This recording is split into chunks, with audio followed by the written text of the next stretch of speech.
ایک شخص نے 4 ایکڑ زمین بیچی، دوسرے نے خریدی۔ جس نے بیچی وہ کسان نہیں تھا، کوئی اور کام کرتا تھا۔ اس نے کہا میرے پاس فارغ ہے، میں تو کاشتکاری نہیں کرتا، تو ایک کسان نے خرید لی۔ توجہ ہے میری بات پر؟ وہ کسان ہل چلا رہا تھا، پہلے دن ہل چلایا تو اس کھیت کے اندر سے خزانہ نکل آیا۔ کھیت سے خزانہ کس کا ہے یہ؟ جی بھائی جی سڑک لنگ جائے نا، وہ آتا ہے ہوں میں دیڑی نہیں، تسی بیانہ واپس لو۔ تو سڑک گزر گئی ہے، مجھے تو پتہ ہی اب چلا کہ یہاں ہاؤسنگ سوسائٹی آنے والی، میں تو نہیں دیتا ہی، رکھ لیں آپ۔ کیا نکل آیا؟ ہیرے جواہرات چاندی لال نکل آئے۔ اب اٹھا کے نا وہ شخص نکلا ہے وہ رکھ لیتا، سنبھال لیتا، کیا ضرورت تھی؟ ویسے بھی لوگ تو پیسے بتاتے ہی نہیں کتنے۔ اٹھا کے نا وہ خزانہ تو جس نے بیچے تھے اس کے گھر چلا گیا، کہنے لگا میں نے زمین خریدی تھی، خزانہ نہیں خریدا تھا، تیرا ہے، تو لے لے، تیرا ہے، رکھ لے۔ وہ بھی صحابی رسول ہے، میرے نبی نے دنیا کی محبت کھینچ ڈالی ہے دلوں سے۔ وہ کیا کہنے لگے؟ کہنے لگے میں نے تو 4 ایکڑ سے بڑی مشکل جان چھڑائی ہے، تو اب پھر دولت لے کے آ گیا ہے۔ اس نے کہا یہ تیرا ہے، تو ہی رکھ، میں نے زمین بیچی تھی تو جو اس کے اندر تھا وہ سارا ہی تیرا ہے، بیچ ڈالا تھا۔ کہنے لگا نا میں نے زمین خریدی ہے، خزانہ نہیں خریدا۔ وہ کہنے لگا نا بھائی میں نے تو ہر شے بیچ دی ہے، اس میں سے پھل اگے پھول نکلے وہ سارے۔ جاگ رہے آپ لوگ؟ آنکھوں ہے ہی کم جاگن والا ہے، یہ ہوتا ہی نہیں۔ یہ عجیب معاملہ ہے نا جی۔ یہ فرشتے ہیں جو دنیا میں بستے تھے، یہ انسان تھے جن کو فرشتے بھی دروازے کھول کے دیکھتے تھے یہ کیسے انسان ہے۔ اب مقدمہ حضرت عمر کے پاس آ گیا، توجہ ہے میری بات پر؟ حضرت عمر فاروق کے پاس آیا، حضرت عمر فاروق نے دونوں کی بات سنی تو جس نے بیچی تھی اس سے کہنے لگے پرانے مالک سے، چل یار تو لے لے، مجھے لگتا ہے کہ تیرے ہی ہیں، تیرے بس بڑوں نے دبائے ہوں گے، تو نہیں نکال سکلا، تو ہے تو وراثت تیری بنتی ہے نا، رکھ لے۔ کہنے لگا عمر آپ کیا سرائی کر رہے ہیں؟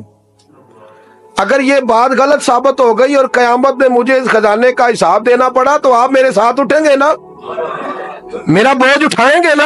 حضرت عمر کہنے لگے جی میں کوئی نہیں اٹھاتا، میں تیرا بوجھ۔ اب وہ جس کو بیچا تھا حضرت عمر کہنے لگے بھائی اس نے تو تجھے دے دیا تھا، اب تیرا ہے تو رکھ لے۔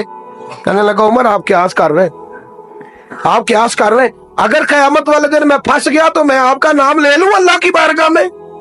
حضرت فاروق اعظم نے نا سر پکڑ لیا، فرمایا میں فیصلہ ہی نہیں کرتا، تم حضرت ابی بن کعب کے پاس جاؤ رضی اللہ ہو۔ حضرت ابی بن کعب کے پاس آئے اور آ کے ان دونوں نے کہا حضرت جی ہمارا ایک کیس الجھ گیا ہے۔ فرمایا وہ کیا؟ وہ صحابہ تھے جن کی ہر صبح عید ہوتی تھی، خدا کا قرب حاصل تھا، نبی کی دید ہوتی تھی۔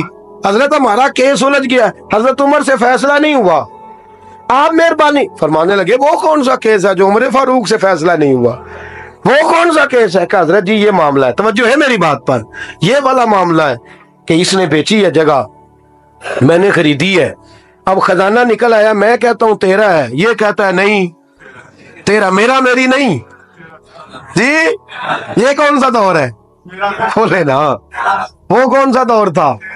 خیر الناس من ینفع الناس، لوگوں میں بہتر وہ جو لوگوں کے لیے نفع بخش۔ یہ کہتا ہے خزانہ تیرا ہے، میں کہتا ہوں نہیں، تو کون سا دور ہو گیا؟ تیرا تیری کا۔ حضرت سیدنا ابی بن کعب رضی اللہ تعالیٰ عنہ نے سر جھکا لیا، کہنے لگے میں فیصلہ کیا کروں، میں بہت بڑا قاضی ہوں پر یہاں میں بھی الجھ گیا ہوں، اب فیصلہ سنو، خوبصورت فیصلہ۔ حضرت ابی بن کعب اس سے پوچھتے ہیں بیچنے والے سے تیرے بچے کتنے؟ کہنے لگا جوان بیٹا ہے۔ خریدنے والے سے کہتے ہیں تیرے کتنے بچے ہیں؟ اس نے کہا جوان بیٹی ہے۔ کہنے لگا میں ان دونوں کا نکاح کر کے سارا سامان انہیں جہیز میں دے دیتا ہوں، ان کا نکاح کر کے سارا کچھ انہیں جہیز میں دے دیتا ہوں، تیرے گھر بھی آ جائے گا، تیرے گھر بھی۔